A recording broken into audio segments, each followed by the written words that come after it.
ಜಿಲ್ಲೆ ಚಿಂಚೋಳಿ ತಾಲೂಕಿನ ಸೇಡಂ ಮತಕ್ಷೇತ್ರ ವ್ಯಾಪ್ತಿಯಲ್ಲಿ ಬರುವ ಬೆಳಕಪ್ಪಳ್ಳಿ ಗ್ರಾಮದಲ್ಲಿ ಧಾರಾಕಾರ ಮಳೆಯಿಂದ ಜನಜೀವನ ಅಸ್ತವ್ಯಸ್ತಗೊಂಡಿದೆ. ಹೌದು, ಸಂಜೆ ಸುರಿದ ಬಿರುಗಾಳಿ ಸಹಿತ ಮಳೆಯಿಂದ ಬೇಡಕಪ್ಪಳ್ಳಿ ಗ್ರಾಮದ ತುಂಬೆಲ್ಲ ನೀರು ತುಂಬಿದೆ. ಮಳೆಗಾಲ ಬಂದರೆ ಸಾಕು, ಗ್ರಾಮಸ್ಥರಿಗೆ ಸಂಕಟ ಸಮಯ ಎದುರಾಗುತ್ತದೆ. ಧಾರಾಕಾರ ಮಳೆಯಿಂದ ಸುಮಾರು 15 ಬಡಜನ ಮನೆಗಳಿಗೆ ನುಗ್ಗಿದ ನೀರು ದವಸ ಧಾನ್ಯ, ಮಕ್ಕಳ ಪುಸ್ತಕಗಳು ಹಾಳಾಗಿದ್ದು, ಈ ಮಳೆಯಿಂದ ವಯೋವೃದ್ಧರು, ಮಕ್ಕಳು ಸಮಸ್ಯೆ ಅನುಭವಿಸುವಂತಾಗಿದೆ. ಇದು ಕಳೆದ 2-3 ವರ್ಷಗಳಿಂದ ಇದೇ ರೀತಿ ಬೇಡಕಪ್ಪಳ್ಳಿ ಗ್ರಾಮದಲ್ಲಿ ಸಮಸ್ಯೆ ಉಂಟಾಗುತ್ತಿದ್ದು, ಸಂಬಂಧಪಟ್ಟ ಅಧಿಕಾರಿಗಳಿಗೆ ಮಾಹಿತಿ ನೀಡಿದರೂ ಯಾವುದೇ ಪ್ರಯೋಜನ ಆಗಿಲ್ಲ. ಅದಕ್ಕಾಗಿ ಸಂಬಂಧಪಟ್ಟ ಕ್ಷೇತ್ರಕ್ಕೆ ಸಚಿವರಾದ ಡಾಕ್ಟರ್ ಶರಣಪ್ರಕಾಶ್ ಪಾಟೀಲ್ ಅವರು ಇತ್ತ ಕಡೆ ಗಮನ ಹರಿಸಿ ಬಡಪ್ಪಳ್ಳಿ ಗ್ರಾಮ ಸಮಸ್ಯೆಗೆ ನಿವಾರಣೆ ಮಾಡುವುದಕ್ಕೆ ಸಚಿವರು ಮುಂದಾಗಬೇಕೆಂದು ಮಾರುತಿ ಗಂಜಗಿರಿ ಹೇಳಿದರು.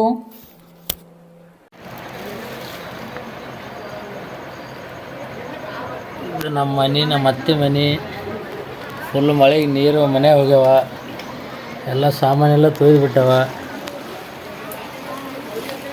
ಎಲ್ಲ ಬೇಳೆ ಗೀಳೆ ಸಾಮಾನು ಗ್ಯಾಸ್ ಫುಲ್ ತುಂಬಿದಲ್ಲ. ಈಗ ಕೆಲವು ನೀರು ಹೆಂಗೆ ತುಂಬಿಕೆ ಬಿಡ್ಲತ್ತು.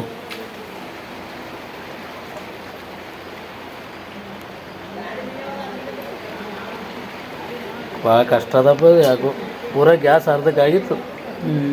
ಏನು ಮಾಡ್ಬೇಕಣ್ಣ, ಹಿಂಗಿದ್ರೆ ನಾವು ರಾತ್ರಿ ಆಗಿತ್ತು ಅಂದ್ರೆ ಇವ್ರು ಸತ್ತೋತ್ರಿ ಇಬ್ಬರು ಮುದುಕಿ. ನಮ್ಮ ಅತ್ತಿನ ಹೊಟ್ಟೆ, ನಮ್ಮ ಆಯಿನ ಹೊಟ್ಟೆ ಖತಮ್. ಫೋನು ಆಗ್ಬೇಕಿತ್ತು, ಅದು ಅಲ್ಲಿ ಒಳಗೆ ಕೆಳಗೆ ಬಿಟ್ಟಿಲ್ಲದು.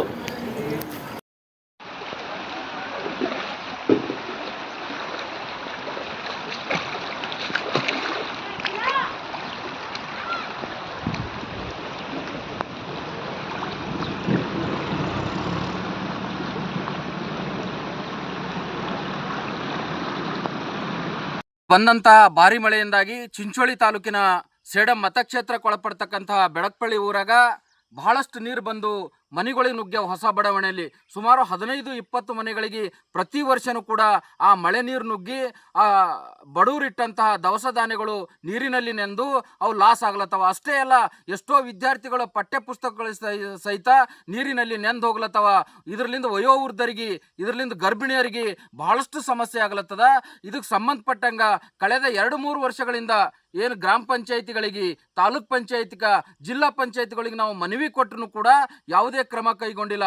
ಅದಕ್ಕಾಗಿ ನಾವು ಈಗಲಾದರೂ ಅಧಿಕಾರಿಗಳು ಎಚ್ಚೆತ್ತುಕೊಂಡು ಹಾಗೂ ಈಗ ಸೇಡಂ ಮತಕ್ಷೇತ್ರದ ಶಾಸಕರಾಗಿರ್ತಕ್ಕಂಥ ಡಾಕ್ಟರ್ ಶರಣಪ್ರಕಾಶ್ ಪಾಟೀಲ್ ಸಾಹೇಬರು ಕೂಡ ಈ ಕಡೆ ಹೆಚ್ಚಿನ ಗಮನವನ್ನು ಕೊಟ್ಟು ಏನು ಮಳೆ ಬಂದಾಗ ಈ ನೀರು ಮನೆಗಳಿಗೆ ನುಗ್ಲಾರ್ದಂಗ ಕ್ರಮ ವಹಿಸಬೇಕು ಅಂತೇಳಿ ನಾವು ಶಾಸಕರಲ್ಲಿ ಮನವಿ ಮಾಡ್ಕೊಳ್ತಾ ಇದ್ದೀವಿ.